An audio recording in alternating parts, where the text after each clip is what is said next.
7 জানুয়ারি বুধবার 26 খ্রিস্টাব্দ।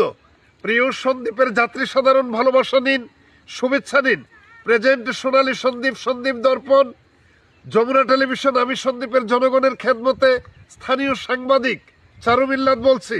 স্বপ্নের ফেরি বাঁশবাড়ি থেকে ছেড়ে আসবে সন্দ্বীপের উদ্দেশ্যে দুপুরে 1টা, আর সন্দ্বীপ থেকে স্বপ্নের ফেরি ছেড়ে যাবে 2টা 30 মিনিট বাঁশবাড়ি সীতাকুণ্ডের উদ্দেশ্যে।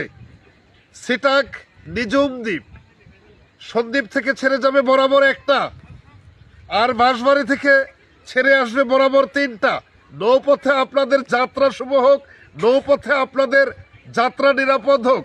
উল্লেখ্য, এই শিল্পটাকে বিশেষ করে নিজুম দ্বীপ সিটাককে সন্দ্বীপবাসী ধরে রাখা একান্ত প্রয়োজন। আপনারা যদি কাজ করেন, স্থানীয় প্রশাসনকে বলে থাকেন সিরিয়াসলি 1 ঘন্টার জন্য স্পিড বোট যাতে বন্ধ থাকে। প্রশাসন থেকে পূর্বে বলা ছিল সিটাক নিজুম দ্বীপ ছাড়ার পূর্বে 1 ঘন্টা কোনো যাত্রী নেবে না, 1 মিনিটও মানছে না।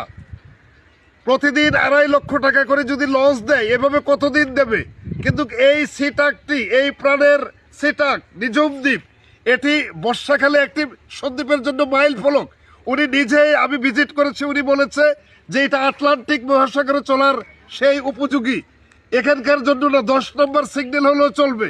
কিন্তু এরই মধ্যে যদি শুধু লস আর লস দেয়, তাহলে বর্ষাকালে এটার উপর ভরসা করবেন কিভাবে? ধন্যবাদ সন্দ্বীপের জনসাধারণকে।